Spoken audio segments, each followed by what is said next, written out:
Hello दोस्तों, स्वागत है आपका हमारे online platform VKDU change the way of learning पर। दोस्तों कहते हैं कि हो चुका है आगाज रण में, युग बदलने की तैयारी है। हो चुका आगाज रण में, युग बदलने की तैयारी है। जीत होगी उसी की जिसका संघर्ष अभी जारी है। जी हाँ दोस्तों, जैसा कि आप सभी लोगों को पता है, उत्तर प्रदेश पुलिस एग्जाम 17 फरवरी को आयोजित होगा। तो इस एग्जाम में यूपी जीके में बेहतरीन प्रदर्शन के लिए आपके लिए यूपी जीके की मैराथन क्लास लेकर आया हूँ। आप लोग लास्ट तक इस क्लास में बने रहिएगा। इससे बनने वाले कोई भी प्रश्न आपके एग्जाम में गलत नहीं होने वाले हैं। और इस क्लास को अगर आप कम से कम 2 या 3 बार देख लेते हैं तो यकीन मानिए यूपी जीके से यूपी पुलिस एग्जाम में बनने वाला कोई भी प्रश्न आपके इस क्लास से बाहर नहीं रहने वाला है। तो चलिए दोस्तों, आज की क्लास को स्टार्ट करते हैं बिना किसी देरी के। तो सबसे पहले हम टॉपिक वाइज हर एक पोर्शन को कवर करेंगे। तो सबसे पहले देखेंगे जवाहरलाल नेहरू मेडिकल कॉलेज कहाँ पर है। तो सभी दोस्त ध्यान रखेंगे, जवाहरलाल नेहरू मेडिकल कॉलेज अलीगढ़ में है।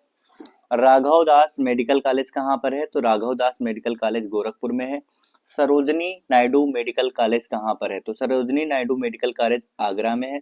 लाला लाजपत राय मेमोरियल कॉलेज कहाँ पर स्थित है। तो दोस्तों ये मेरठ में स्थित है। अब बिल्कुल आपको पोर्शन वाइज टॉपिक वाइज हर एक चीज आपको यहाँ पर देखने को मिलेगी। यूपी की राजनीतिक संरचना, दोस्तों यूपी की राजनीतिक संरचना के बारे में समझेंगे। यूपी का आकार दोस्तों लंबवत है। कैसा है? लंबवत है। अगर बात की जाएगी इसके क्षेत्रफल की तो 2,40,928 वर्ग किलोमीटर इसका क्षेत्रफल है। ध्यान रखेंगे, इसका क्षेत्रफल कितना है? 2,40,928 वर्ग किलोमीटर। यूपी कुल क्षेत्रफल मतलब भारत के कुल क्षेत्रफल का 7.33% है। कितना है? 7.33% है। उत्तराखंड के 7 जिले यूपी के साथ में सीमा स्पर्श करते हैं।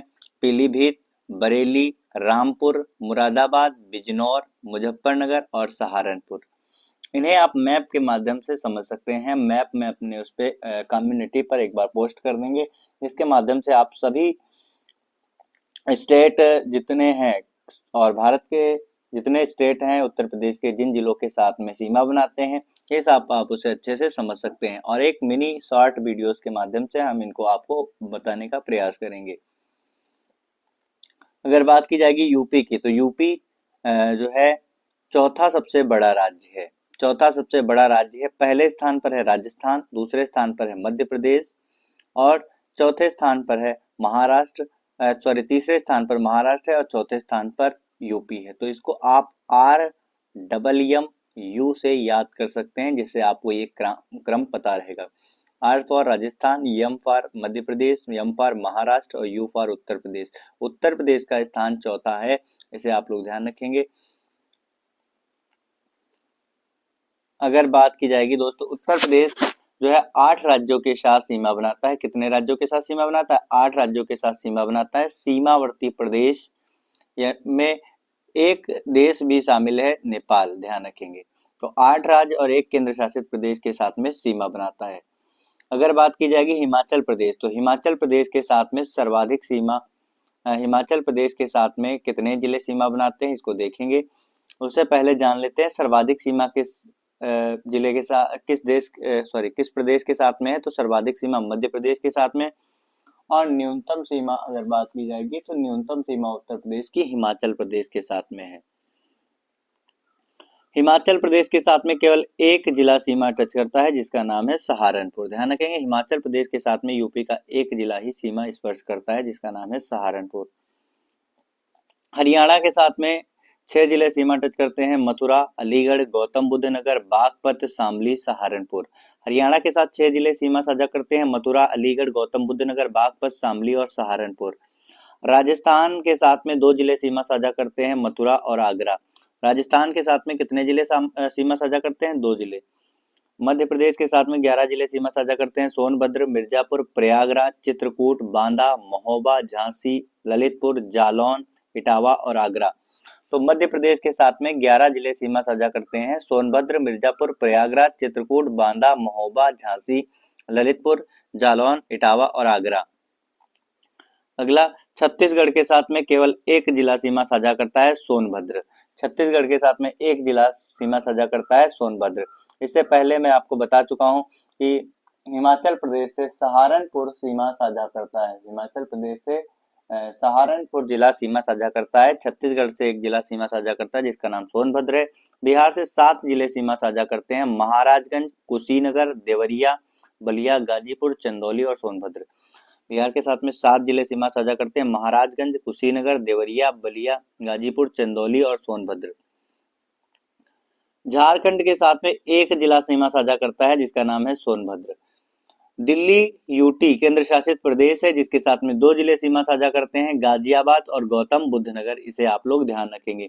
नेपाल जो कि भारत का पड़ोसी देश है और साथ ही साथ में उत्तर प्रदेश का पड़ोसी सीमा साझा करने वाला एक देश है, तो इसकी भारत के साथ में सीमा कितनी लगती है, तो 1751। ध्यान रखेंगे 1751 नेपाल जो है भारत के साथ सीमा साझा करता है। अगर बात की जाएगी उत्तर प्रदेश के साथ में, तो यूपी के साथ में ये 570 किलोमीटर सीमा साझा करता है। इसे आप ध्यान रखेंगे, बहुत ही इंपॉर्टेंट है।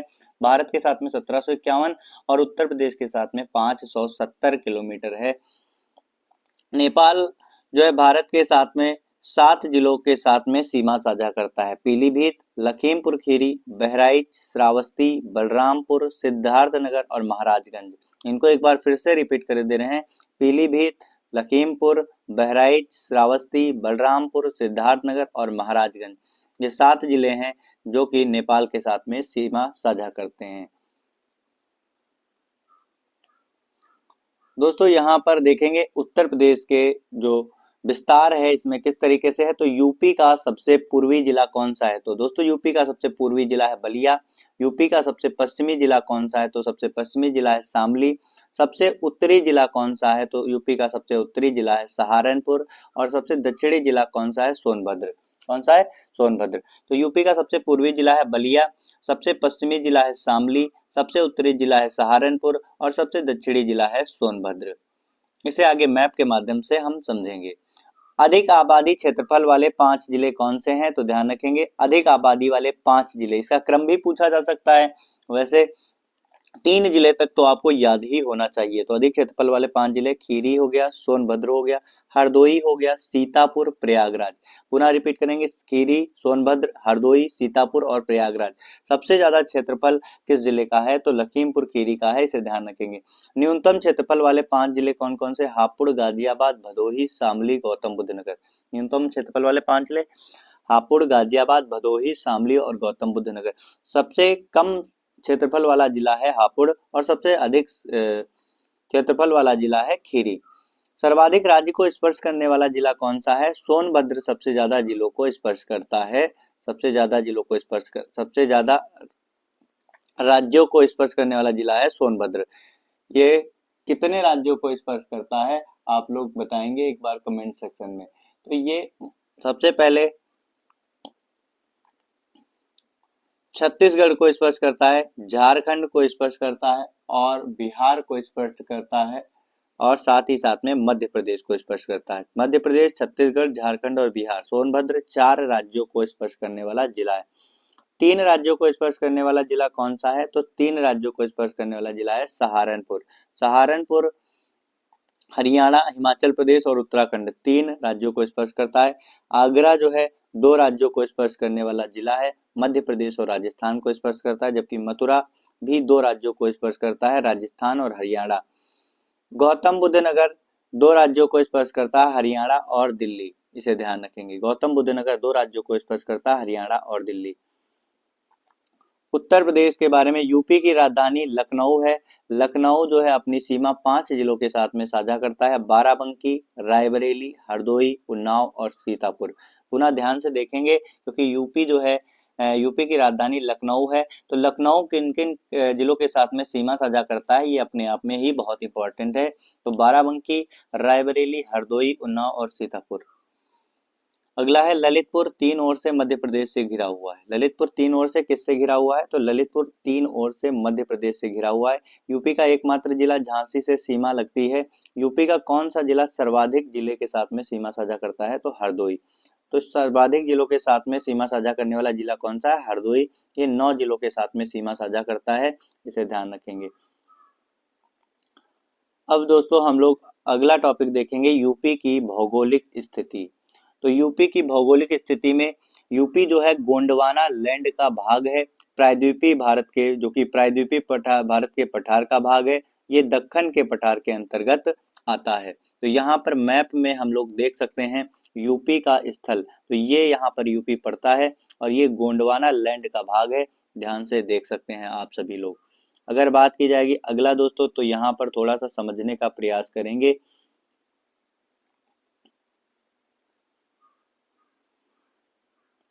ये आपका यूपी का सबसे अगर उत्तरी जिला पूछा जाएगा तो दोस्तों सहारनपुर यूपी का सबसे उत्तरी जिला है। शामली जो है यहाँ पर देखेंगे सोनभद्र सबसे दक्षिणी जिला है। बलिया जो है यूपी का सबसे पूर्वी जिला है, जबकि शामली यूपी का सबसे पश्चिमी जिला है।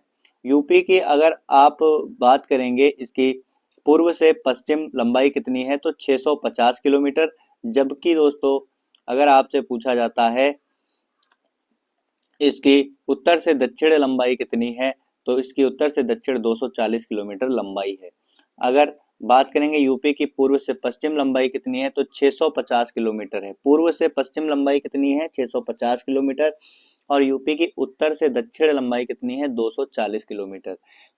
पूर्व से पश्चिम 650 किलोमीटर, उत्तर से दक्षिण 240 किलोमीटर इसकी लंबाई है। सभी दोस्त ध्यान रखेंगे।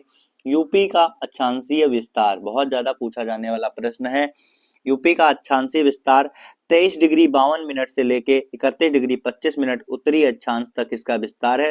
अगर देशांतरी विस्तार की बात की जाएगी तो 77 डिग्री 30 मिनट ईस्ट से 84 डिग्री 39 मिनट ईस्ट ये देशांतरी विस्तार है। अगर बात की जाएगी यूपी का भौतिक विभाजन, तो यूपी का भौतिक विभाजन बहुत ही ज्यादा इंपॉर्टेंट है। यूपी को भौतिक आधार पर 3 भागों में बांटा गया। कितने भागों में बांटा गया तो यूपी को भौतिक आधार पर 3 भागों में बांटा गया। नंबर 1 है भावर और तराई क्षेत्र, नंबर 2 है गंगा यमुना का मैदानी क्षेत्र, नंबर 3 है दक्षिण का पठारीय भाग। अगला दोस्तों यहाँ पर थोड़ा सा समझने का प्रयास करेंगे। तो यूपी के ऊपर जो देखा जाएगा उत्तराखंड वाले पार्ट में, नेपाल वाले भाग में, ये आपका दिखता है शिवालिक रेंज, शिवालिक रेंज है। इसके बाद जो यूपी में सहारनपुर से लेके ये कुशीनगर वाला जो हिस्सा है इसे भावर क्षेत्र नाम दिया गया। क्या नाम दिया गया भावर क्षेत्र नाम दिया गया। और इसके जस्ट नीचे ये आपका क्षेत्र जो है तराई क्षेत्र के नाम से जाना जाता है। किस नाम से जाना जाता है तराई क्षेत्र के नाम से जाना जाता है। और तराई क्षेत्र के निचला पार्ट जो होता है ये गंगा यमुना का भवई या गंगा यमुना का दोआब वाला स्थल माना जाता है। और सबसे नीचे अगर देखा जाएगा तो यहाँ पर दोस्तों ये आपका बुंदेलखंड का पठार है। क्या है बुंदेलखंड का पठार है। यहाँ पर आपके कौन कौन से डिस्ट्रिक्ट आते हैं जैसे कि हमीरपुर हो गया, महोबा हो गया, झांसी हो गया और ललितपुर। और यूपी के ये वाला जो भाग है ये कहलाता है बघेलखंड का पठार। क्या कहलाता है बघेलखंड का पठार। इसमें सोनभद्र, मिर्जापुर और चंदौली ये सब इसमें आते हैं बघेलखंड के पठार में। और सबसे खास बात यह है बुंदेलखंड के पठार में काली मिट्टी पाई जाती है, जबकि बघेलखंड का पठार जो है यहाँ पर लाल मिट्टी अधिक मात्रा में पाई जाती है। यहाँ हम लोग समझने का प्रयास करेंगे। शिवालिक रेंज के नीचे है भावर क्षेत्र। भावर क्षेत्र में मोटे मोटे पत्थर पाए जाते हैं। यहाँ पर कृषि नहीं की जा सकती है, नदियां बिल्कुल यहाँ पर विलुप्त होती हैं। यूपी में इसका विस्तार सहारनपुर से कुशीनगर तक होता है। पश्चिम में इसकी चौड़ाई 34 किलोमीटर है। कितनी है पश्चिम में इसकी चौड़ाई 34 किलोमीटर है, जबकि ये पूर्व संकरा है। कैसा है संकरा है। अगर तराई क्षेत्र की बात करेंगे तो तराई में वर्षा अधिक होती है, नदियां पुनः बाहर आ जाती हैं, खेती इस पर की जाती है, गन्ना एवं धान इसमें मुख्य फसल है। विस्तार इसका सहारनपुर से देवरिया तक है और इसका विस्तार संकरा है, इसे ध्यान रखेंगे। 80 से 90 किलोमीटर तक यह क्षेत्र पाया जाता है।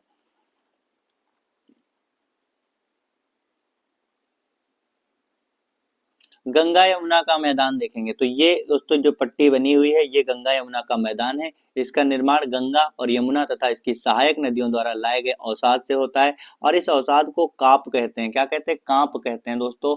और जलोढ़ मिट्टी को हम कछारी मिट्टी के नाम से भी जानते हैं। किस नाम से जानते हैं कछारी मिट्टी के नाम से जानते हैं। इसे दक्षिणी यहाँ पर समझेंगे हम पुनः इस चित्र के माध्यम से इसको देखने का प्रयास करेंगे। यहाँ पर दोस्तों अगर ध्यान से देखते हैं तो ये आपका शिवालिक रेंज है और यहाँ पर ये सहारनपुर से कुशीनगर तक आपका कौन सा है, भावर क्षेत्र है। और फिर इसके बाद ये जो आपका दिख रहा है तराई क्षेत्र है, ये आपका जो दिख रहा है ये गंगा यमुना का भवाई क्षेत्र है। यहाँ पर बुंदेलखंड का पठार है और ये आपका निचले स्तर पर बघेलखंड का पठार है। आशा करते हैं आप सभी दोस्तों को बहुत अच्छे तरीके से समझ में आ रहा होगा। दोस्तों यहाँ पर देखेंगे ये जो क्षेत्र है यहाँ पर नदियों के दूर वाला क्षेत्र है जहाँ पर बाढ़ का पानी नहीं पहुँचता है। इसे पुरानी मिट्टी या पुरानी काप मिट्टी कहते हैं। जैसे कि दोस्तों ये गंगा नदी है और गंगा नदी में यहाँ पर बाढ़ का पानी पहुंचेगा, तो जहाँ बाढ़ पर पानी पहुंचेगा यहाँ पर नई मिट्टी होती है। लेकिन एक स्थल होता है जहाँ पर बाढ़ का पानी नहीं पहुंचता है, यहाँ पर नदी से दूर वाला क्षेत्र होता है, तो यहाँ पर पुरानी मिट्टी पाई जाती है, पुरानी जलोढ़ मिट्टी पाई जाती है, जिसे हम बांगर के नाम से जानते हैं। खादर की अपेक्षा यह कम उपजाऊ होती है। और जो बाढ़ वाली होती है मृदा, उसे हम लोग नई जलोढ़ मिट्टी कहते हैं या खादर मिट्टी होती है, यह अधिक उपजाऊ होती है, इसे ध्यान रखेंगे।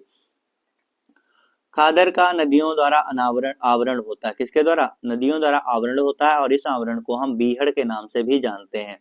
और सबसे ज्यादा बीहड़ का निर्माण कौन सी नदी करती है? तो ध्यान रखेंगे सबसे ज्यादा बीहड़ का निर्माण चंबल नदी तथा यमुना नदी करती है। ये आपके लिए बहुत ही इंपॉर्टेंट है। सबसे ज्यादा बीहड़ का निर्माण चंबल नदी और यमुना नदी करती है। दक्षिण का पठारीय क्षेत्र, तो दक्षिण का पठारीय क्षेत्र 400 मीटर की दूरी से एक ऊंचाई पर स्थल जो समतल दिखाई देता है, इसे ही पठार कहा जाता है। और दक्षिण के पठारी क्षेत्र का क्षेत्रफल 45,200 वर्ग किलोमीटर है। ध्यान रखेंगे इसका क्षेत्रफल कितना है? 45,200 वर्ग किलोमीटर।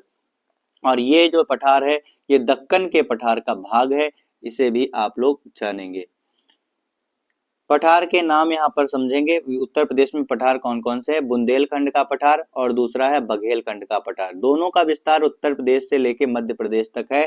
इसका निर्माण ग्रेनाइट और नीस की चट्टानों से हुआ है, इसे ध्यान रखेंगे। ग्रेनाइट और नीस की चट्टान से हुआ है।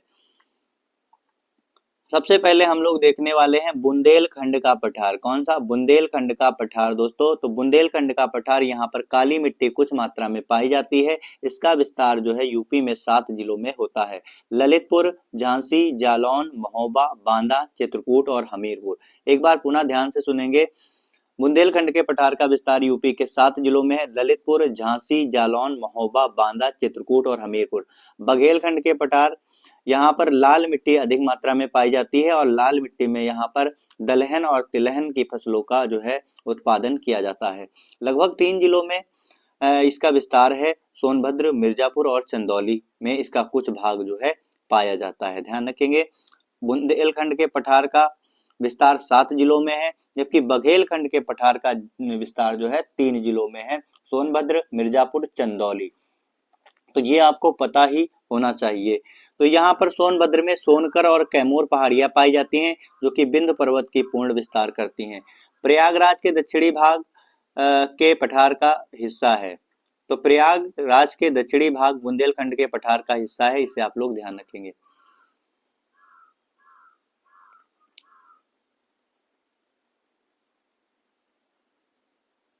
अब दोस्तों हमारा अगला टॉपिक है जिसका नाम है जलवायु, क्लाइमेट। जलवायु को हम लोग बहुत अच्छे तरीके से समझेंगे। तो जलवायु में सबसे ज्यादा इंपॉर्टेंट हमारा आज का जो टॉपिक है, उत्तर प्रदेश स्पेशल आज की क्लास है, तो यूपी की जलवायु को हम लोग देखने वाले हैं। तो सबसे पहले जलवायु को समझने से पहले हम लोग देखेंगे मौसम किसे कहते हैं। तो दोस्तों मौसम क्या है? वायुमंडल की दिन प्रतिदिन की दशाओं को मौसम कहते हैं और ये 1 से 7 दिन में परिवर्तन इसमें होता है। तो कहते हैं दोस्तों मौसम की तरह तुम भी बदल तो न जाओगे। तो मौसम दोस्तों एक क्षणिक परिवर्तन होता है। तो वायुमंडल के जो दिन प्रतिदिन की दशाओं में परिवर्तन होता है उसे मौसम कहते हैं। जैसे कि सुबह सुबह देखो एकदम ठंड का माहौल रहता है, फिर अचानक से धूप निकल आती है, किसी भी समय बारिश हो सकती है, तेज हवा चल सकती है, आंधी आ सकती है। तो ये सब जो परिवर्तन होते हैं ये मौसम होते हैं। जलवायु की अगर बात की जाएगी तो मौसम के औसत को जलवायु कहते हैं। तो जलवायु जो होती है एक लंबे समय के लगभग 30 वर्षों का जो औसत होता है मौसम का, वही जलवायु होती है। अगला, जलवायु में भिन्नता पाई जाती है। जलवायु में भिन्नता पाई जाती है। जलवायु यूपी की कैसी है? तो यूपी की जलवायु उष्णकटिबंधीय प्लस मानसूनी है। मानसूनी से आता है शब्द मौसम। मौसम शब्द से मानसून शब्द लिया गया है और मौसम शब्द एक अरबी भाषा का शब्द है जिसका अर्थ क्या है? ऋतु परिवर्तन के साथ दिशा बदल लेने वाली पवनें। यूपी में वर्षा कहाँ से होती है? तो यूपी में मानसूनी पवनों के द्वारा वर्षा होती है और ये यूपी की जलवायु पर निर्भर करती है जो कि मानसूनी प्रकार की जलवायु होती है। अगर बात की जाएगी उष्ण कटिबंधीय क्षेत्र, यहाँ पर समझने का प्रयास करेंगे। उष्ण कटिबंधीय क्षेत्र ये यूपी है दोस्तों। ये आपका भारत का मैप मान सकते हैं और इसके निचले साइड में यूपी है और यूपी के बिल्कुल लास्ट में मध्य प्रदेश से होकर ये कर्क रेखा गुजरती है और कर्क रेखा 23.5 डिग्री, ध्यान रखेंगे कर्क रेखा जो है 23.5 डिग्री उत्तरी अक्षांशीय रेखा है, इसे ध्यान रखेंगे। और ये मकर रेखा 23.5 डिग्री दक्षिणी अक्षांशीय रेखा है। जलवायु दो बात पर निर्भर करती है, ध्यान रखेंगे। जलवायु कितनी बातों पर निर्भर करती है? दो बातों पर निर्भर करती है, एक तो तापमान, दूसरा वर्षा। यूपी की जलवायु को दो भागों में विभाजित किया जाता है। वर्षा के आधार पर इन्हें दो भागों में विभाजित किया गया है, इसे बहुत अच्छे तरीके से हम लोग समझेंगे। वर्षा के आधार पर उष्ण एवं आर्द्र प्रदेश जहां पर अधिक वर्षा होती है, दूसरा है उपाद्र एवं उष्ण प्रदेश जहां पर वर्षा कम होती है। साधारण एवं उष्ण प्रदेश के नाम से भी इसे हम जानते हैं।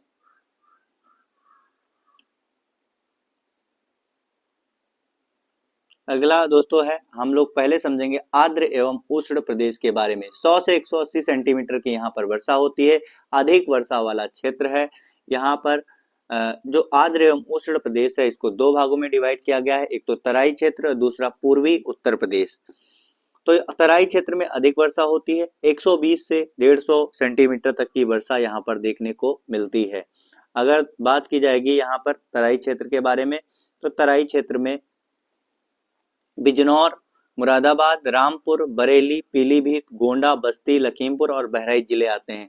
जबकि पूर्वी उत्तर प्रदेश में आपका जो है कैसी जलवायु पाई जाती है? तो ये आपका होता है पूर्वी उत्तर प्रदेश में अधिक वर्षा वाली जलवायु पाई जाती है और यहाँ पर वर्षा जो है साउथ वेस्ट मानसून से होती है। किससे? साउथ वेस्ट मानसून से होती है, दक्षिण पश्चिमी मानसून से होती है। 100 से 120 सेंटीमीटर तक की वर्षा यहाँ होती है।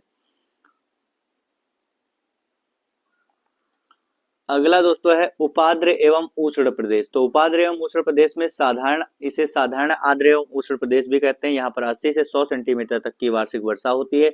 इसमें तीन क्षेत्र हैं, एक तो पश्चिमी यूपी क्षेत्र, मध्यवर्ती मैदानी क्षेत्र, तीसरा है बुंदेलखंड का पठार। तो यहाँ पर इन तीनों को देखेंगे, ये आपका पश्चिमी यूपी वाला क्षेत्र है, ये आपका मध्यवर्ती क्षेत्र है, यहाँ ये आपका बुंदेलखंड का पठार जहाँ पर 80 से 100 सेंटीमीटर तक की वर्षा देखने को मिलती है। अब हमारा दोस्तों अगला टॉपिक है यूपी में ऋतुएं। तो यूपी में ऋतुएं को समझेंगे हम लोग यहाँ पर बहुत अच्छे तरीके से। आप सभी लोग अभी तक अगर हमारे सेशन को आपने लाइक नहीं किया तो एक बार लाइक और शेयर जरूर करेंगे। यूपी में ऋतुएं तापमान एवं वर्षा के आधार पर होती हैं। तो यहाँ पर ऋतुएं देखेंगे कौन सी होती है। ग्रीष्म ऋतु के बारे में सबसे पहले समझेंगे। मार्च से जून तक रहती है, मार्च में स्टार्ट होती है ग्रीष्म ऋतु और जून में ये जून तक चलती है। जून माह में ताप अधिक होता है, कारण क्या है? कर्क रेखा के निकट होती है। औसत अधिक तापमान 36 डिग्री से 39 डिग्री होता है। औसतम न्यूनतम तापमान कितना होता है? 21 डिग्री से 23 डिग्री तक इसका तापमान रहता है। अगर बात की जाएगी यूपी में अधिकतम और न्यूनतम तापमान के मध्य में तापांतर कितना रहता है? तो तापांतर 14 डिग्री सेल्सियस रहता है, इसे भी अच्छे से ध्यान रखेंगे। सबसे ज्यादा उत्तर प्रदेश के किसी भी एग्जाम में बनने वाला प्रश्न है कि यूपी के किस भाग में सर्वाधिक गर्मी होती है, किस जिले में? तो आगरा और झांसी में सबसे ज्यादा गर्मी होती है और ये बुंदेलखंड के पठार में है। आगरा और झांसी और बुंदेलखंड के पठार में सर्वाधिक गर्मी पाई जाती है, जबकि सबसे कम गर्मी जो है बरेली में पड़ती है, इसे ध्यान रखेंगे। यूपी में सबसे कम गर्मी बरेली में पड़ती है और सबसे ज्यादा गर्मी आगरा और झांसी में पड़ती है। तराई क्षेत्र में सबसे कम गर्मी होती है, इसे ध्यान रखेंगे। बुंदेलखंड के अगर बात की जाए स्थानीय आधार पर तो बुंदेलखंड के पठार में और सबसे कम गर्मी तराई क्षेत्र में, जबकि जिला वाइज अगर देखेंगे तो सर्वाधिक गर्मी आगरा और झांसी में, जबकि सबसे कम गर्मी बरेली में होती है। अगला मौसम है वर्षा ऋतु। तो वर्षा ऋतु जो है जून के अंतिम सप्ताह, ध्यान से देखेंगे, जून के अंतिम सप्ताह अक्टूबर में वर्षा ऋतु अंतिम सप्ताह से अक्टूबर तक रहती है। जून के अंतिम सप्ताह से स्टार्ट होती है, अक्टूबर तक वर्षा ऋतु मानी जाती है। यूपी में वर्षा ऋतु में सर्वाधिक वर्षा दक्षिण पश्चिमी मानसून की बंगाल की खाड़ी वाली शाखा से होती है। तो यूपी में वर्षा कहाँ से होती है, तो यहाँ पर मैप में समझ सकते हैं यूपी में वर्षा कहाँ से होती है। तो यूपी में वर्षा जो होती है ये बंगाल की खाड़ी वाली शाखा से उत्तर प्रदेश में वर्षा होती है, इसे ध्यान रखेंगे। तो यूपी में वर्षा का कारण क्या है, कौन से मानसून से होती है, तो दक्षिण पश्चिमी मानसून से होती है। और ये प्रश्न अपने आप में ही बहुत ही महत्वपूर्ण है। जुलाई अगस्त में सर्वाधिक वर्षा होती है। और सबसे ज्यादा वर्षा वाला जिला कौन सा है, उत्तर प्रदेश का कौन सा जिला है जहां पर सबसे ज्यादा बारिश होती है, तो उत्तर प्रदेश के गोरखपुर में सर्वाधिक बारिश होती है। गोरखपुर में 184 सेंटीमीटर तक वर्षा होती है। अगला है सबसे कम वर्षा उत्तर प्रदेश के किस जिले में होती है, तो सबसे कम वर्षा मथुरा जिले में होती है, मात्र 54 सेंटीमीटर जो है वर्षा यहाँ पर होती है।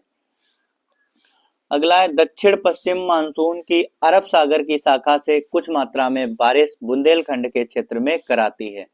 तो कुछ मात्रा में बुंदेलखंड के क्षेत्र में अरब सागर वाली शाखा से भी बारिश होती है। लेकिन दोस्तों शीत ऋतु में उत्तर प्रदेश में वर्षा होना बहुत ही स्पेशल है, क्योंकि यहाँ पर जाड़ा में भी बारिश होती है, नवंबर से फरवरी में भी बारिश होती है। तो नवंबर से फरवरी में भी बारिश होती है, इसे ध्यान रखेंगे। तो जो शीत ऋतु की वर्षा होती है वो आपका पश्चिमी विक्षोभों से ये वर्षा होती है। सबसे खास चीज है, अगर यूपी में अगर देखा जाए उत्तर से दक्षिण की ओर बढ़ने पर क्या होता है, उत्तर से दक्षिण की ओर बढ़ने पर गर्मी बढ़ती है, जबकि दक्षिण से उत्तर की ओर बढ़ने पर ठंड बढ़ती है, इसे ध्यान रखेंगे। सबसे ठंडा माह कौन सा है, तो सबसे ठंडा माह यहाँ पर जनवरी है। यूपी में शीत ऋतु में वर्षा चक्रवात द्वारा होती है, जैसा कि अभी हमने आपको बताया, क्योंकि यूपी में शीत ऋतु में वर्षा अवश्य होती है। यहाँ पर वर्षा शीत ऋतु में जो होती है वो पश्चिमी विक्षोभ के द्वारा होती है, और ये पश्चिमी भाग पर डिपेंड करती है। रबी की फसल के लिए बहुत ही लाभदायक होती है। अगला सबसे इंपॉर्टेंट टॉपिक दोस्तों आ चुका है, यूपी की नदियां। यूपी की नदियों को हम लोग देखने वाले हैं। तो यूपी की अधिकांश नदियां नॉर्थ वेस्ट से साउथ ईस्ट, उत्तर पश्चिम से दक्षिण पूर्व की ओर जो है बहने वाली नदियां हैं। तो यूपी की नदियों को उद्गम के आधार पर 3 भागों में बांटा गया है। सबसे पहला भाग है हिमालयी नदियां, गंगा, यमुना, गंडक, शारदा और घाघरा। दूसरे नंबर पर है मैदानी नदियां। तो मैदानी नदियां कौन कौन सी, गोमती, गरुड़, सई। गोमती, वरुण, सई। दक्षिणी पठारती नदियां कौन सी है, चंबल, सिंध, बेतवा, केन और सोन नदी। तो ये जो है दक्षिण पठारी नदियां हैं, और ये सभी नदियां जो चंबल, सिंध, बेतवा, केन है, ये यमुना की सहायक नदियां हैं, इसे ध्यान रखेंगे। अगला है, सबसे पहले हम लोग देखने वाले हैं हिमालयी नदियों को। किन्हें देखेंगे, हिमालयी नदियों को देखेंगे, और इसको बहुत अच्छे तरीके से हम लोग समझने का प्रयास करेंगे। तो हिमालयी नदियां कौन कौन सी हैं, जल स्रोत हिमनद है, और ये वर्ष भर प्रवाहित होने वाली नदियां हैं। सबसे पहले दोस्तों हम लोग समझेंगे गंगा नदी के बारे में। गंगा नदी के बारे में एक अच्छे तरीके से समझने का प्रयास करेंगे। गंगा नदी दोस्तों बहुत ही इंपॉर्टेंट है, हर एक एग्जाम में, यूपी ही नहीं बल्कि कोई भी स्टेट एग्जाम हो या फिर कोई भी सेंट्रल एग्जाम हो, हर एक एग्जाम के लिए गंगा नदी से क्वेश्चन बन ही जाता है। तो आप लोग इसे बहुत अच्छे तरीके से तैयार करेंगे। गंगा नदी की लंबाई कितनी है, 2525 किलोमीटर है, भारत की सबसे लंबी नदी है। राष्ट्रीय नदी का दर्जा इसे 4 नवंबर सन 2008 को मिला था। और गंगा नदी का उद्गम गंगोत्री हिमनद गोमुख उत्तरकाशी जिला उत्तराखंड में हुआ था। तो उत्तरकाशी जिला उत्तराखंड, गोमुख से निकलने वाली गंगोत्री हिमनद से यह गंगा निकलती है, इसे आप लोग ध्यान रखेंगे। तो गंगा जो है गंगोत्री हिमनद से निकलकर उत्तराखंड में प्रवाहित होती है, उत्तराखंड के बाद यूपी में बहती है, यूपी के बाद ये जाकर बिहार में, बिहार से झारखंड में, झारखंड से वेस्ट बंगाल में, और पश्चिम बंगाल से बांग्लादेश में। यूपी में ये सर्वाधिक सीमा साझा करती है 1450 किलोमीटर, जबकि झारखंड में सबसे कम सीमा 40 किलोमीटर की सीमा साझा करती है, और वेस्ट बंगाल से बांग्लादेश में इंटर करती है, जहां पर ये पद्मा नदी के नाम से जानी जाती है। तो कौन सी नदी बांग्लादेश में पद्मा नदी के नाम से जानी जाती है, तो इसका नाम है गंगा। गंगा नदी बिहार में 12 जिलों के साथ 12 जिलों में बहती है।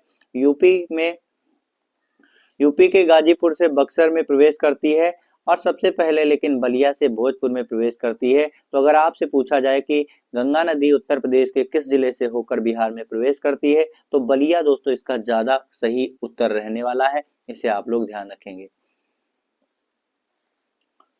गंगा यूपी के बिजनौर जिलों से होकर प्रवेश करती है, इसे ध्यान रखेंगे। गंगा नदी उत्तर प्रदेश का अंतिम जिला उत्तर प्रदेश के बिहार जिले में प्रवेश करती है, जिसका नाम है गाजीपुर। लेकिन अगर आपके ऑप्शन में बलिया है तो बलिया में पहले इंटर करती है, तो इसलिए बलिया से होकर ज्यादा करेक्ट आंसर होने वाला है। तो इसे ही बलिया आप लोग ज्यादा इसको प्रायोरिटी देंगे। उत्तर प्रदेश में 28 जिलों से होकर गंगा नदी बहती है, इसे ध्यान रखेंगे। यूपी के 28 मतलब 28 जिलों से होकर गंगा बहती है, और 28 ऐसे याद रखो, हमारे राज्य भी कितने हैं, 28 राज्य हैं, और यूपी में 28 जिलों से होकर गंगा बहती है।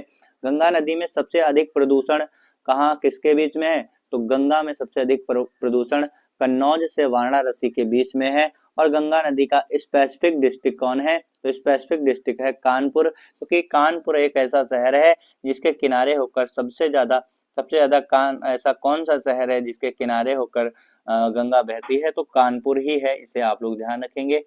गंगा के बाएं हाथ की नदी है, तो इसे याद करने की एक ट्रिक है, याद कर लें, RGGKM,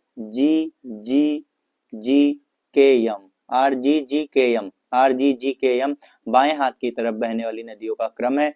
R for Ramganga, G for Gomti, G for Ghaghara, G for Gandak, K for Kosi और M फॉर महानंदा। तो RGGKM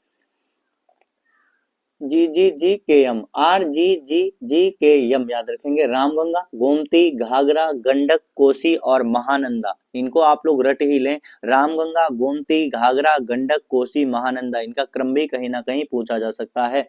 दाएं हाथ की नदियां कौन सी हैं, तो यमुना, सोन और टोंस, ये जो हैं गंगा के दाएं हाथ की नदियां हैं। और गंगा नदी के किन किन शहरों के किनारे यह बहती है, तो कन्नौज हो गया, कानपुर हो गया, प्रयागराज, मिर्जापुर, वाराणसी और गाजीपुर। तो गंगा नदी कन्नौज, कानपुर, प्रयागराज, मिर्जापुर, वाराणसी और गाजीपुर, इन शहरों के किनारे होकर बहती है। अब यहाँ पर ये दोस्तों समझना हमारे लिए बहुत ही जरूरी बन जाता है, क्योंकि यहाँ से प्रश्न बनना तय ही है दोस्तों, और बहुत सारे प्रश्न यहाँ से बनते हैं, वो चाहे एसएससी का एग्जाम हो या फिर यूपी में कोई भी एग्जाम कंडक्ट कराया जाता है, पंचप्रयाग से क्वेश्चन दोस्तों बनते ही हैं। तो यहाँ पर इसको हम लोग एक चित्र के माध्यम से समझने का प्रयास करेंगे। तो अगर यहाँ पर सबसे पहले बद्रीनाथ सतोपथ ग्लेशियर से निकलती है अलकनंदा, और अलकनंदा जैसे ही धौलीगंगा से मिलती है तो ये विष्णु प्रयाग का निर्माण करती है। किसका निर्माण करती है, विष्णु प्रयाग का निर्माण करती है। तो यहाँ पर हम लिखे दे रहे हैं, इसको बाद में हम लोग रिवीजन करेंगे। तो अलकनंदा जब धौलीगंगा से मिलती है तो क्या बनता है, अलकनंदा जब धौलीगंगा से मिलती है, अलकनंदा जब धौलीगंगा से मिलेगी तो कौन सा प्रयाग बनेगा, विष्णु प्रयाग बनेगा, इसे आप लोग ध्यान रखेंगे। अलकनंदा धौलीगंगा से मिलेगी तो विष्णु प्रयाग बनेगा। अगला दोस्तों, यही अलकनंदा जब आके नंदाकिनी से मिलती है, नंदाकिनी नदी से मिलती है, तो यहाँ पर नंद प्रयाग बनता है। जब अलकनंदा नंदाकिनी नदी से मिलती है तो कौन सा प्रयाग बनता है, नंद प्रयाग बनता है। यही नदी जब आगे अलकनंदा जब आगे बढ़ती है और पिंडार नदी से मिलती है, ध्यान से देखेंगे, यही अलकनंदा नदी जब आगे पिंडार नदी से मिलती है तो यहाँ पर कर्ण प्रयाग का निर्माण होता है। किसका निर्माण होता है, कर्ण प्रयाग होता है। ये पंच प्रयाग आपके एग्जाम के लिए बहुत ही इंपॉर्टेंट है, इसको आपको हम याद ही करवा देंगे। केदारनाथ से दोस्तों, केदारनाथ से यहाँ पर मंदाकिनी नदी निकलती है और जो कि अलकनंदा से मिलती है, और यहाँ पर ये रुद्रप्रयाग का निर्माण करती है। तो अलकनंदा और मंदाकिनी नदी मिलकर किसका निर्माण करती है, रुद्रप्रयाग का निर्माण करती है, इसे ध्यान रखेंगे। और फिर दोस्तों, गंगोत्री हिमनद से भागीरथी नदी जब आगे चलती है और अलकनंदा से मिलती है तो ये गंगा नदी का निर्माण करती है, ध्यान रखेंगे। जब अलकनंदा जब भागीरथी नदी से स्पर्श करती है तो गंगा नदी का निर्माण करती है। और आगे चलकर ये जो है गंगा नदी का निर्माण करती है, और यहाँ पर कौन प्रयाग होता है, देव प्रयाग। कौन सा, देव प्रयाग होता है, ध्यान रखेंगे। और जब यही गंगा नदी से जब यमुना नदी मिलती है, गंगा नदी से यमुना नदी मिलती है प्रयागराज में, तो यहाँ पर संगम का निर्माण होता है, इसे आप लोग ध्यान रखेंगे। तो अलकनंदा जब धौली गंगा से मिलेगी तो विष्णु प्रयाग बनेगा, और जब अलकनंदा नंद प्रयाग से मिलेगी तो नंद प्रयाग बनेगा। तो अलकनंदा नंद प्रयाग, अलकनंदा नंद प्रयाग से मिलेगी नंद प्रयाग।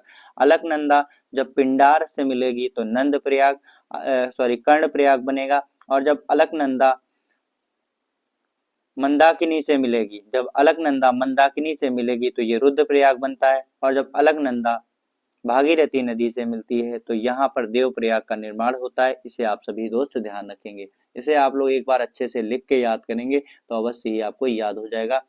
ठीक है, यमुना नदी के बारे में हम लोग समझेंगे। यमुना नदी का जो है कितनी लंबाई है, 1370 किलोमीटर इसकी लंबाई है। इसके अन्य नाम कालिंदी, सूर्यपुत्री, खुला नाला है। तो इसके अन्य नाम भी कई बार पूछेगा एग्जाम में, तो इसको आप लोग याद रखेंगे। क्या है नाम, कालिंदी, सूर्यपुत्री, खुला नाला। उद्गम स्थल इसके कौन कौन से, उत्तराखंड, बंदरपुच्छ चोटी, यमुनोत्री, हिमनद। तो इसका उद्गम हुआ यमुनोत्री, हिमनद, बंदरपुच्छ चोटी उत्तराखंड से। यूपी के सहारनपुर जिले से होकर प्रवेश करती है। प्रयागराज में ये गंगा से मिलती है। और गंगा की सबसे लंबी सहायक नदी कौन सी है, यमुना है। यमुना की दोस्तों अगर बात करेंगे तो इनकी सहायक नदियां कौन कौन सी हैं, क्योंकि सीधे से एग्जाम में पूछ लिया जाता है। तो यमुना की सहायक नदियां हैं चंबल, सिंध, बेतवा, केन। ध्यान रखेंगे, इसकी सहायक नदियां हैं चंबल, सिंध, बेतवा, केन। किन किन शहरों से होकर गुजरती है, बहती है, मथुरा हो गया, आगरा हो गया, इटावा हो गया, हमीरपुर हो गया, कालपी, कौशाम्बी, बटेश्वर। तो यमुना नदी मथुरा, आगरा, इटावा, हमीरपुर, कालपी, कौशाम्बी और बटेश्वर से होकर बहती है। अगली नदी का नाम है दोस्तों रामगंगा नदी। 690 किलोमीटर दोस्तों इसका जो है लंबाई है। दूधा तोली श्रेणी, कुमाऊं हिमालय उत्तराखंड से, पौली गढ़वाल जिला से होकर ये निकलती है। तो एक बार ध्यान से देखेंगे, रामगंगा नदी का उद्गम जो है पौलीगढ़ जिला उत्तराखंड के दूधा तोली श्रेणी कुमाऊं हिमालय से इसका उद्गम होता है। रामगंगा नदी कन्नौज में गंगा से मिलती है। बहुत इंपॉर्टेंट चीज है, यमुना नदी कहाँ गंगा से मिलती है, तो प्रयागराज में, जबकि रामगंगा नदी कहाँ मिलती है, तो रामगंगा नदी कन्नौज में गंगा से मिलती है। यूपी में बिजनौर जिले के कालागढ़ से प्रवेश करती है, ध्यान रखेंगे। अगला है इसकी सहायक नदी कौन सी है, तो रामगंगा की सहायक नदी का नाम है कोह नदी, ध्यान रखेंगे। अगली जो उत्तर प्रदेश की महत्वपूर्ण नदी है जिसका नाम है गोमती नदी। गोमती नदी उत्तर प्रदेश की राजधानी से होकर बहती है। इसकी लंबाई है 900 किलोमीटर। और गोमती नदी का उद्गम कहाँ पर है, ध्यान देंगे। गोमती नदी उत्तर प्रदेश के फुल्लर झील से निकलती है। कहाँ से निकलती है, उत्तर प्रदेश के फुल्लर झील से निकलती है। और ये झील दोस्तों पीलीभीत जिला में है। कहाँ पर है, पीलीभीत जिला के फुल्लर झील से गोमती नदी का उद्गम होता है। ये गंगा में गाजीपुर के कैथी नामक स्थान पर मिल जाती है। तो गोमती नदी गाजीपुर के कैथी नामक स्थान पर मिलती है। और इसकी सहायक नदी है सई और चोहा। तो याद रखेंगे, सई और चोहा किसकी सहायक नदी है, तो गोमती नदी की सहायक नदी है सई और चोहा।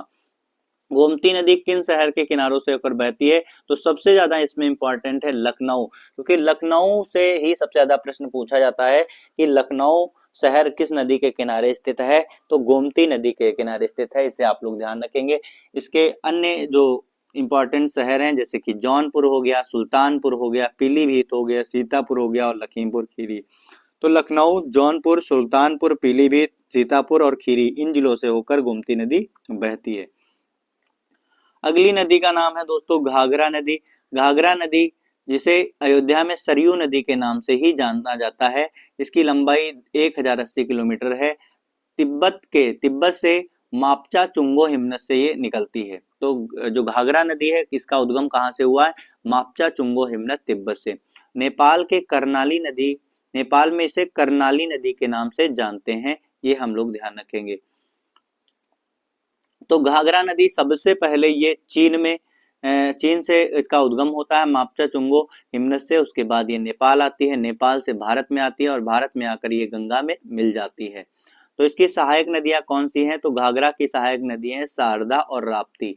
तो ध्यान रखेंगे, शारदा नदी और राप्ती नदी किसकी सहायक नदियां हैं, तो ये जो है शारदा नदी और राप्ती नदी घाघरा नदी की सहायक नदी है। अब अन्य जो अगली सबसे इंपॉर्टेंट रिवर है जिसका नाम है शारदा रिवर। शारदा नदी जो है 360 किलोमीटर जो है इसकी लंबाई है।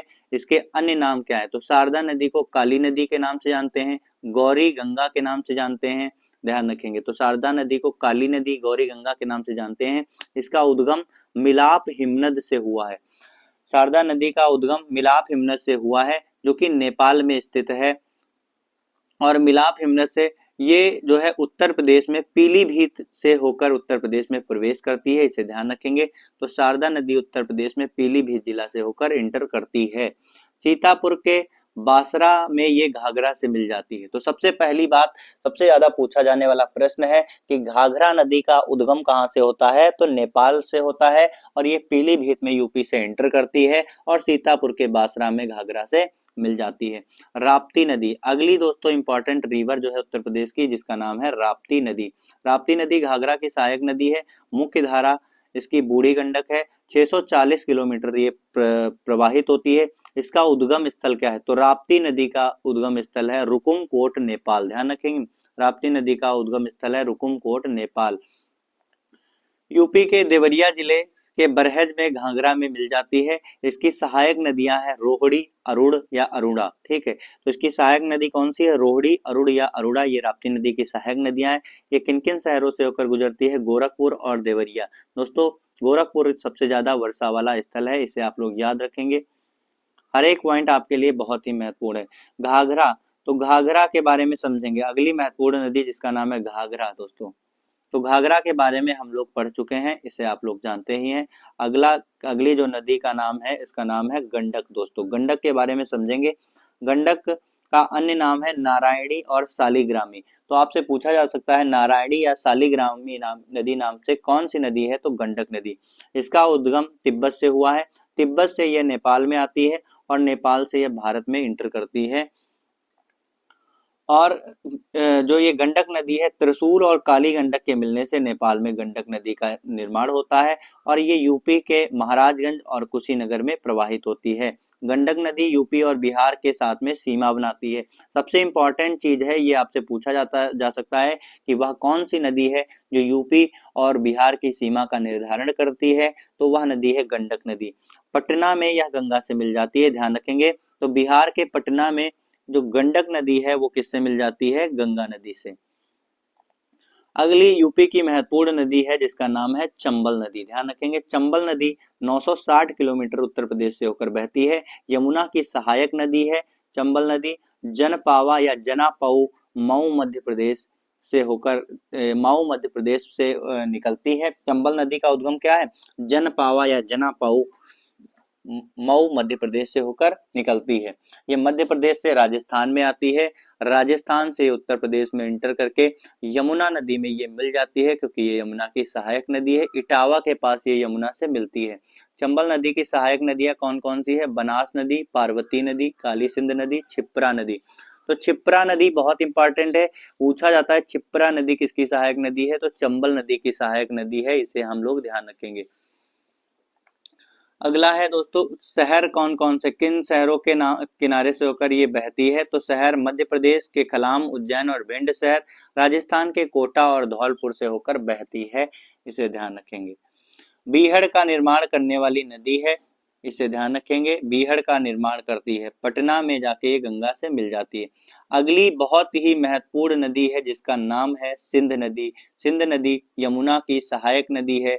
4 से 10 किलोमीटर इसका विस्तार है। मालवा का पठार विदिशा जिला मध्य प्रदेश में, यूपी के इटावा और जालौन जिले के मध्य में यमुना से ये मिल जाती है। अगला है बेतवा नदी।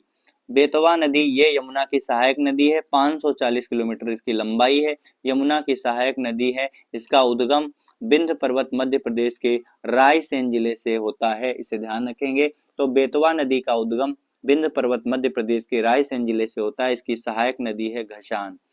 इसकी सहायक नदी है घसान। उत्तर प्रदेश के हमीरपुर में यमुना से मिल जाती है, ध्यान रखेंगे। यूपी के हमीरपुर में ये यमुना से मिल जाती है। अगली महत्वपूर्ण नदी जिसका नाम है केन नदी। तो केन नदी 380 किलोमीटर जो है ये प्रवाहित होती है, इसका अन्य नाम है कर्णवती। तो आपसे पूछा जा सकता है कि कर्णवती किस नदी का अन्य नाम है, तो केन नदी का है। इसका उद्गम स्थल है कैमूर पहाड़ी मध्य प्रदेश। तो केन नदी कैमूर पहाड़ी मध्य प्रदेश से इसका उद्गम होता है और उत्तर प्रदेश के चिल्ला फतेहपुर जिले में यमुना से मिल जाती है। अगली इंपॉर्टेंट नदी का नाम है दोस्तों सोन नदी। तो सोन नदी 780 किलोमीटर इसकी लंबाई है, अमरकंटक मध्य प्रदेश और छत्तीसगढ़ से होकर प्रवाहित होती है। इसकी सहायक नदी है रिहंद नदी, गोपद, कुन्हड़, जोहिला, महानदी। तो रिहंद नदी यूपी के सोनभद्र से होकर प्रवाहित, यूपी में सोनभद्र में बहने वाली नदी का नाम क्या है, रिहंद नदी, जो कि सबसे ज्यादा पूछा जाता है। और सोन नदी पटना में गंगा नदी से मिल जाती है, ध्यान रखेंगे, सोन नदी पटना में गंगा नदी से मिल जाती है। और सोनभद्र में रिहंद नदी के ऊपर एक बांध बना है जो कि बहुत ही बड़ा बांध है, जिसका नाम है गोविंद बल्लभ पंत सागर झील। गोविंद बल्लभ पंत सागर झील ये जो है भारत का सबसे बड़ी कृत्रिम झील है, जिसका निर्माण जो है रिहंद नदी से ही हुआ है। तो रिहंद बांध जो है कहाँ पर है, गोविंद बल्लभ पंत सागर झील भारत की सबसे बड़ी कृत्रिम झील है, इसे ध्यान रखेंगे। अगली नदी का नाम है दोस्तों टोंस नदी। टोंस नदी का अन्य नाम है तंसा नदी। 265 किलोमीटर लंबाई है, मध्य प्रदेश के सतना जिले से होकर प्रवाहित होती है कैमूर पहाड़ी। इसकी सहायक नदी का नाम है बेलन। और दोस्तों बेलन अपने आप में बहुत ही महत्वपूर्ण है, क्योंकि ये कई एग्जाम में पूछा जा चुका है, जैसा कि हमारा खुद का एक्सपीरियंस है। तो बेलन नदी आप लोग याद कर लें कि बेलन नदी किसकी सहायक नदी है, टोंस की सहायक नदी है।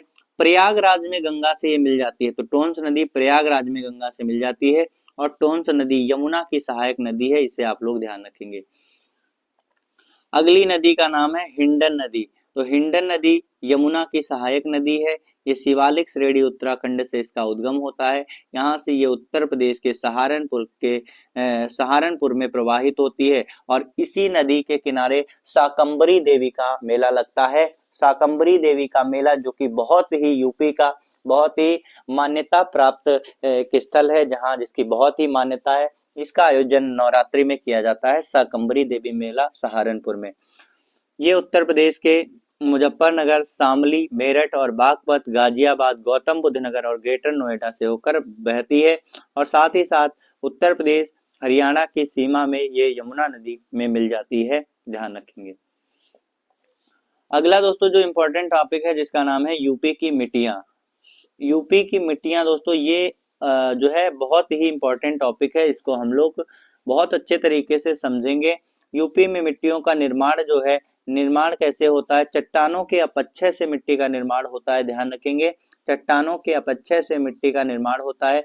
वैज्ञानिक आधार पर मिट्टियों को 3 भागों में बांटा गया है, भाबर एवं तराई क्षेत्र की मिट्टी, गंगा की मैदानी मिट्टी, दक्षिण के पठार की मिट्टी।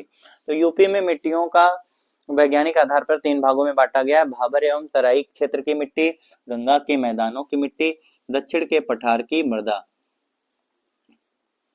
तो यहाँ पर हम लोग इसे मैप के माध्यम से समझने का प्रयास करेंगे, थोड़ा ध्यान से देखेंगे। ये ऊपर वाला जो भाग होता है जो जिसे मैं आपको पहले भी डिस्कस कर चुका हूँ इसी सेशन में, ये भावर क्षेत्र हो गया। इसके नीचे ये वाला जो पार्ट है ये तराई क्षेत्र है। गंगा के मैदान की मिट्टी ये हो गया और सबसे नीचे ये मिश्रित मृदा होती है। यहाँ पर ये जो ऐसे दिख रही है ये मिश्रित मृदा है, दक्षिण के पठार की मृदा। और जो यहाँ इधर साइड में होती है जिसे हम लोग बघेलखंड के पठार के नाम से जानते हैं, यहाँ पर लाल पीली मिट्टी पाई जाती है।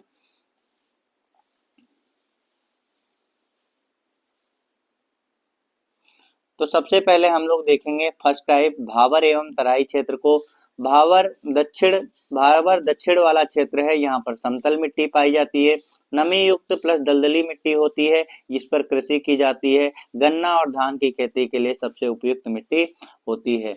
भावर जो मृदा होती है, ये तराई मृदा जो होती है ये भावर के दक्षिण वाले क्षेत्र में पाई जाती है, जबकि भावर मृदा जो है यूपी के उत्तरी भाग में पाई जाती है। ये कंकड़ पत्थर प्लस मोटे बालू के कणों से निर्मित होती है, उबड़ खाबड़ होती है। यहाँ पर कृषि करना जो है थोड़ा कठिन है, यानी कि कृषि यहाँ पर नहीं होती है। दूसरा है गंगा के मैदानों की मिट्टी, तो गंगा के मैदानों की मिट्टी को हम लोग देखेंगे, इसका निर्माण नदियों के अवसाद से होता है। जलोढ़ी मिट्टी, इसे जलोढ़ मिट्टी, कांप मिट्टी या कछारी मिट्टी के नाम से जानते हैं। तो नदियों के अवसाद से इसका निर्माण होता है। जलोढ़ मिट्टी, कांप मिट्टी या कछारी मिट्टी के नाम से हम गंगा के मैदान की मिट्टी को जानते हैं और इसे जलोढ़ मिट्टी भी कहा जाता है। यूपी में सर्वाधिक मिट्टी कौन सी पाई जाती है? जलोढ़ मिट्टी, और यह सबसे ज्यादा उपजाऊ भी होती है। अगर यहाँ पर बात करेंगे जलोढ़ मिट्टी की, तो जलोढ़ मिट्टी को मुख्यतया दो भागों में बांटा गया है। इसे हम लोग समझने का प्रयास करेंगे। नंबर 1 बांगर मृदा, नंबर 2 है खादर मृदा। सर्वाधिक उपजाऊ होती है, ध्यान रखेंगे। तो यहाँ पर एक होती है आपकी बांगर मृदा और दूसरी होती है खादर मृदा। बांगर मृदा ये पुरानी कांप मिट्टी से कहते हैं, जबकि खादर मृदा को नई कांप मिट्टी कहते हैं। और इससे समझने का प्रयास करेंगे। यहाँ पर ये गंगा नदी है, ये गंगा नदी है। यहाँ से जितनी दूर में ये बाढ़ का पानी आ जाता है, जितनी दूर में नदी अवसाद लेकर पहुंचती है, इसे हम लोग खादर मृदा के रूप में जानते हैं। इसे नई काप मिट्टी कहते हैं। तो ये बाढ़ वाला क्षेत्र नई काप मिट्टी या खादर क्षेत्र कहलाता है।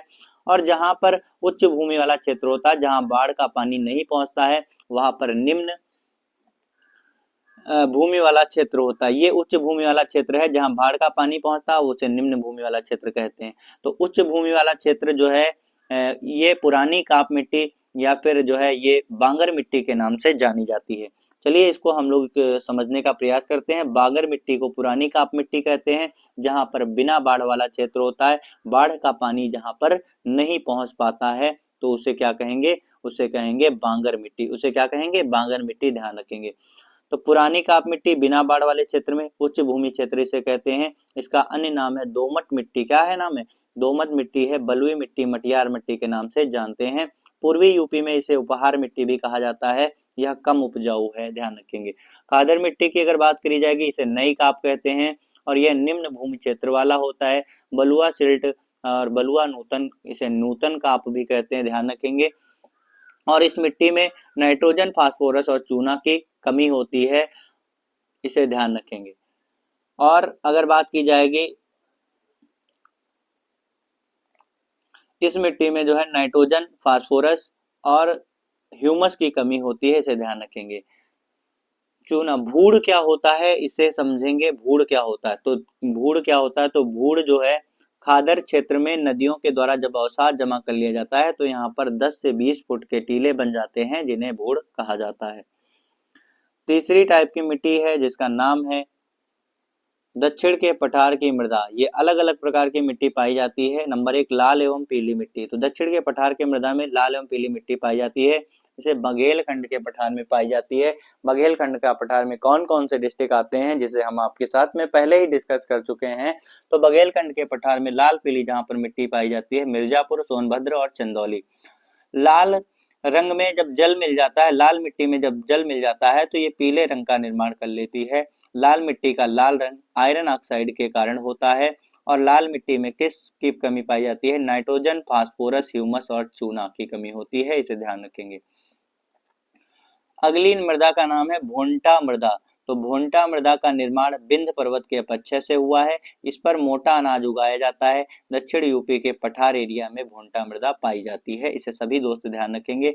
तीसरे नंबर पर है मार या माड़ मृदा। तो मार या माड़ मृदा यह काली मिट्टी की तरह, गोंद की तरह होती है, गाढ़ की तरह होती है। इसका रंग कैसा है? काला इसका रंग है। पश्चिमी यूपी में पाई जाती है। नंबर 4 है राकड़ मृदा। बुंदेलखंड के क्षेत्र में पठार एवं पहाड़ी की ढाल पर पाई जाती है। लाल एवं भूरा रंग इसका होता है, इसे ध्यान रखेंगे। इसका रंग राकड़ मृदा का कैसा होता है? लाल एवं भूरा। खाद डालकर यहाँ पर चना और तिल के उत्पादन किया जाता है। पांचवें टाइप की मृदा है परवा या पड़वा मृदा।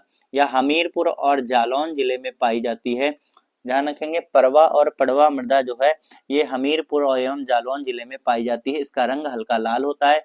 बलुई दोमट मिट्टी है। कृषि इस पर किसकी की जाती है? चना, ज्वार और मोटे अनाज की यहाँ पर खेती की जाती है। अन्य मिट्टी यहाँ पर देखेंगे, अन्य मिट्टी यहाँ पर कौन कौन सी है, इनको समझने का प्रयास करेंगे। अन्य मिट्टी सामान्य मृदा जिसका पीएच 6 से 7.5 होता है उसे अन्य मिट्टी कहते हैं। अम्लीय एवं क्षारीय मिट्टी जिसमें H+ की अधिकता होती है उसे अम्लीय मिट्टी कहते हैं। यहाँ पर चूना का प्रयोग होता है, अम्लीयता को दूर करने के लिए किया जाता है। क्षारीय मृदा जिसमें जो है क्षारीय मृदा का कारण है पोटेशियम और सोडियम के कारण, पोटेशियम और सोडियम के कारण ये क्षारीय मृदा का कारण है। और जिप्सम के प्रयोग से क्षारीयता को दूर कर किया जाता है। तो अम्लीयता को दूर करने के लिए चूना का प्रयोग करते हैं, जबकि क्षारीयता को दूर करने के लिए जिप्सम का प्रयोग किया जाता है। आशा करते हैं आप सभी दोस्तों को सेशन बहुत अच्छे तरीके से समझ में आ रहा होगा। अगला है क्षारीय मृदा। क्षारीय मृदा ध्यान से देखेंगे, क्षारीय मृदा और लवणीय मृदा को समझने का प्रयास करेंगे। जहाँ पर सोडियम का वियोजन 15% से अधिक होता है वहां पर क्षारीय मृदा होती है। यहाँ पर सोडियम वियोजन 15% से कम होता है वहां पर लवणीय मृदा होती है। क्षारीय मृदा का पीएच मान 8.5 से ज्यादा होता है। किससे ज्यादा होता है? 8.5 से ज्यादा होता है। जबकि लवणीय मृदा का पीएच मान 7 से 8.5 होता है। कितना होता है? 7 से 8.5 होता है। लवणीय मृदा के एरिया में अगर देखेंगे तो अलीगढ़, गौतम बुद्ध नगर, एटा, इटावा, मैनपुरी, कानपुर, सुल्तानपुर और रायबरेली आता है। इसे सभी दोस्त ध्यान रखेंगे। दूसरा है काली मिट्टी। तो काली मिट्टी को कपासीय मिट्टी या करेल मिट्टी के नाम से भी यूपी में जानते हैं। सभी दोस्त ध्यान रखेंगे, काली मिट्टी को कपासी मिट्टी या करेल के नाम से भी यूपी में जानते हैं। इसका निर्माण मैग्मा तथा लावा से होता है। इसकी जल धारण क्षमता जो है ये चिपचिपी मिट्टी होती है क्योंकि इसमें जल धारण क्षमता अधिक होता है। सूखने के बाद इसमें दरारें पड़ जाती हैं और यह मिट्टी पश्चिमी यूपी में बुंदेलखंड वाले भाग में पाई जाती है। इसे सभी दोस्त ध्यान रखेंगे। अगली मिट्टी का नाम है दोस्तों मरुस्थलीय मिट्टी। तो मरुस्थलीय मिट्टी कम वर्षा वाला क्षेत्र में पाई जाती है। जैसे कि उत्तर प्रदेश के इसमें अलीगढ़, आगरा और मथुरा कम बारिश वाला क्षेत्र है, जो कि लगभग आपका हरियाणा या फिर राजस्थान के पास में ये पाई जाती है। कम उपजाऊ मिट्टी होती है, यहाँ पर नाइट्रोजन और फास्फोरस ह्यूमस की कमी होती है और इसमें चूना की अधिकता होती है। तो मरुस्थलीय मृदा उत्तर प्रदेश में कहाँ पाई जाती है, कौन कौन से जिलों में है? तो अलीगढ़, आगरा और मथुरा, इसे कम वर्षा वाला क्षेत्र भी कहा जाता है। अगला दोस्तों उत्तर प्रदेश स्पेशल का सबसे स्पेशल टॉपिक है यूपी की कृषि एवं पशुपालन। इससे दोस्तों बनने वाले कोई भी प्रश्न आपके एग्जाम में बाहर नहीं होने वाले हैं। उत्तर प्रदेश एग्जाम के लिए यूपी जीके की अगर इस मैराथन क्लास को आप 2-3 बार देख लेते हैं तो निश्चित तौर पर आपका कोई भी प्रश्न गलत नहीं रहने वाला है। उत्तर प्रदेश 78% की जनसंख्या कृषि क्षेत्र पर नियोजित है। यूपी की कितनी कार्यशील जनसंख्या 18 से 60 साल के बीच में है, कृषि नियोजित है? तो ये है 59.3% है। इसे सभी दोस्त ध्यान रखेंगे। उत्तर प्रदेश के कुल क्षेत्रफल के 68% भाग पर कृषि होती है, ध्यान रखेंगे। तो यूपी में कुल क्षेत्रफल के 68% भाग पर कृषि होती है। देश के कुल कृषि योग्य भूमि का 20% क्षेत्र यूपी से ही है। ठीक है, ध्यान रखेंगे। देश में जितनी कृषि योग्य भूमि है उसका 20% भाग यूपी से है, इसे ध्यान रखेंगे। जीडीपी या सकल घरेलू उत्पाद में कृषि क्षेत्र में यूपी का योगदान 19.9 यानी कि लगभग 20% यूपी का योगदान है। इसे भी आप सभी दोस्त ध्यान रखेंगे। यूपी में औसत क्रियाशील जोत का आकार 0.73 हेक्टेयर है।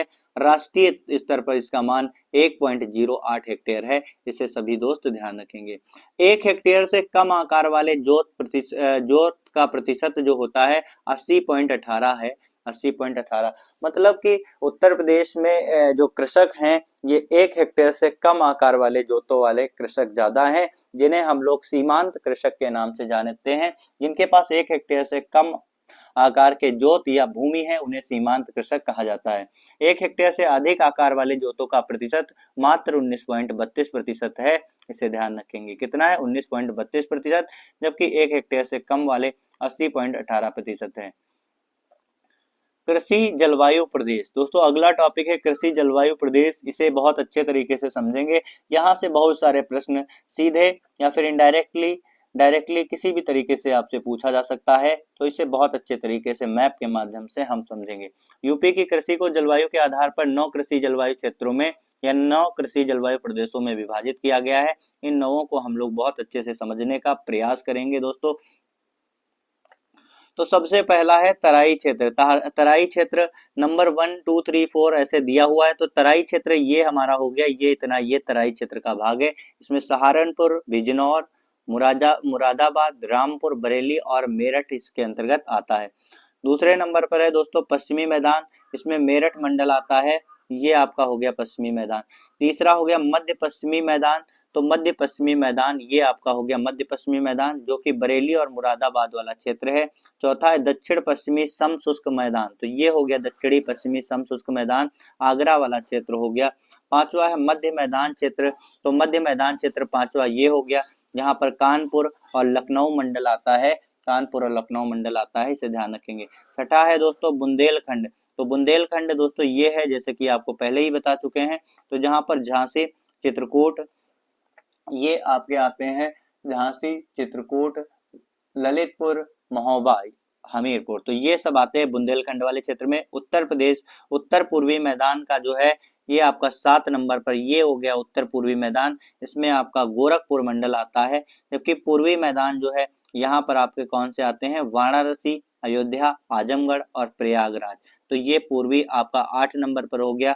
जबकि 9 नंबर पर अगर बात करेंगे तो सभी दोस्त इसे बहुत ध्यान से देखेंगे, विंध्यान बघेलखंड जो आपका है ये 9 नंबर पर है, बघेलखंड का पठार, इसमें सोनभद्र, मिर्जापुर, प्रयागराज और चंदौली, प्रयागराज का कुछ हिस्सा है जबकि चंदौली इसमें है, इसे ध्यान रखेंगे।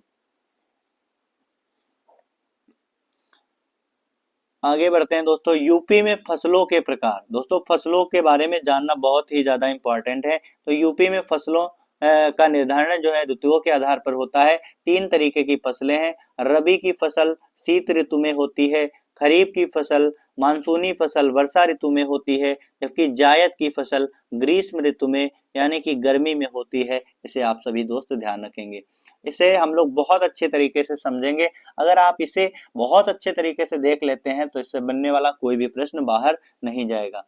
रबी दोस्तों इसकी बुआई अक्टूबर माह में होती है, जबकि अक्टूबर से नवंबर माह में होती है, जबकि कटाई जो है मार्च अप्रैल में होती है। जबकि खरीफ की बात करेंगे जून जुलाई में इसकी बुआई होती है, सितंबर अक्टूबर में इसकी कटाई होती है।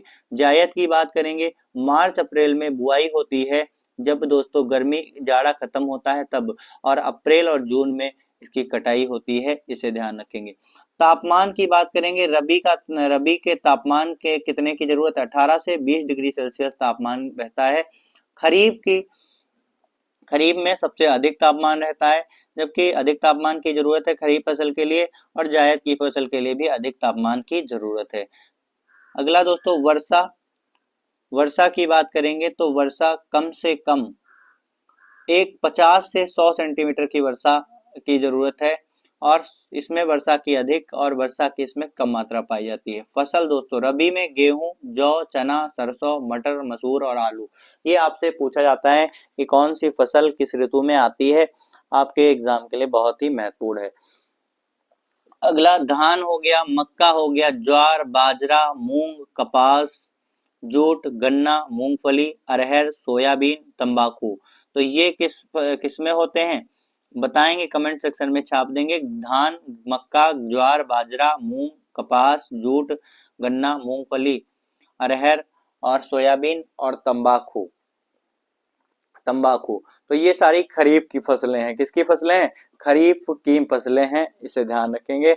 अगला है खीरा, तरबूज, खरबूज, खीरा, ककड़ी, कद्दू, लौकी और हरी मिर्च, ये दोस्तों आपकी किसकी फसलें हैं, जायद की फसलें हैं, ध्यान रखेंगे। तो अगला जो है आपका गेहूं, फसलों के बारे में पढ़ेंगे। तो सबसे पहले गेहूं के बारे में देखेंगे। तो गेहूं का उत्पादन यूपी में फर्स्ट नंबर पर सबसे ज्यादा गेहूं का उत्पादन किया जाता है।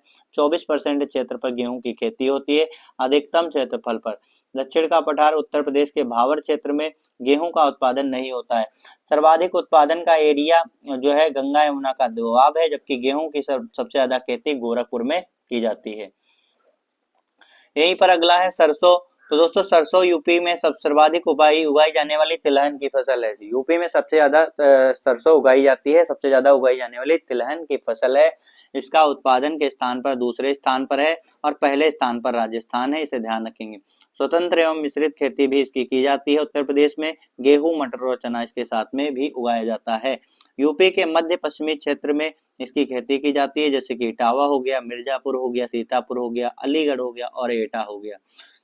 दोस्तों गन्ना की बात करेंगे। गन्ना एक नकदी फसल है। उत्तर प्रदेश में गन्ना जो है, यहाँ पर समझने का प्रयास करेंगे। गन्ना उत्तर प्रदेश की एक नकदी फसल है। कृषि योग्य क्षेत्र के 13% एरिया पर गन्ना की उत्पादन किया जाता है। उत्पादन के आधार पर ये भारत में पहले स्थान पर है और इसीलिए यूपी को चीनी का कटोरा कहते हैं। क्या कहते हैं? यूपी को चीनी का कटोरा कहते हैं। और यूपी में सर्वाधिक उत्पादन कहाँ पर होता है गन्ने का? मुजफ्फरनगर में। इसके लिए टेम्परेचर 20 से 25 डिग्री सेल्सियस चाहिए, जबकि वर्षा जो है 100 से 200 सेंटीमीटर की आवश्यकता होती है। यूपी के तराई क्षेत्र में, गंगा यमुना वाले देववाप के क्षेत्र में इसका उत्पादन किया जाता है। दोस्तों अगर बात करेंगे चना की, तो यूपी में सर्वाधिक उगाई जाने वाली दलहन फसल कौन सी है? चना। इसका अगर खाद्यान्न फसल बोलेंगे तो गेहूं, तिलहन फसल में सरसों, और अगर दलहन फसल बोलेंगे तो चना का उत्पादन यूपी में सर्वाधिक मात्रा में किया जाता है। इसके चना के उत्पादन के लिए टेम्परेचर 20 से 25 डिग्री सेल्सियस चाहिए, वर्षा 30 से 50 सेंटीमीटर। यह चना का उत्पादन दोमट, शुष्क मिट्टी तथा दक्षिण के पठार वाली मृदा में इसका उत्पादन बहुत ही बेहतरीन होता है, इसे ध्यान रखेंगे। जौ की अगर बात करेंगे तो यूपी के दक्षिण पूर्वी क्षेत्र में जौ का उत्पादन किया जाता है। तो सर्वाधिक सिंचाई वाली फसल कौन सी है, यहाँ पर समझेंगे। तो सर्वाधिक सिंचाई वाली फसल कौन सी है? गन्ना दोस्तों सर्वाधिक सिंचाई वाली फसल है। अगला दोस्तों चावल की बात करेंगे। तो चावल उत्तर प्रदेश का चावल उत्पादन में दूसरा स्थान है। पहले स्थान पर पश्चिम बंगाल है। चावल के उत्पादन के लिए उपयुक्त मिट्टी चिकनी और दोमट मिट्टी मानी गई है। कृषि योग्य क्षेत्र पर 18% भाग पर यूपी में इसका उत्पादन किया जाता है। ध्यान रखेंगे 18% भाग पर किया जाता है। दूसरे स्थान पर बोई जाने वाली खाद्य फसल है। उत्पादन इसका तराई क्षेत्र में होता है। वर्षा की इसमें 100 से 150 सेंटीमीटर की आवश्यकता होती है, जबकि टेम्परेचर 28 से 35 डिग्री सेल्सियस टेम्परेचर इसके लिए उपयुक्त माना गया है। अगला दोस्तों जूट, जिसे पटसन के नाम से जाने जाते हैं, तो फाइबर रेशे वाली फसल है। इससे रस्सी तथा बोरी का निर्माण किया जाता है और विश्व का सर्वाधिक उत्पादन जो है सुंदरवन डेल्टा वाले क्षेत्र में पश्चिम बंगाल में होता है। तराई क्षेत्र, सरयू तथा घाघरा के दोआब वाले क्षेत्र में भी जूट का उत्पादन किया जाता है।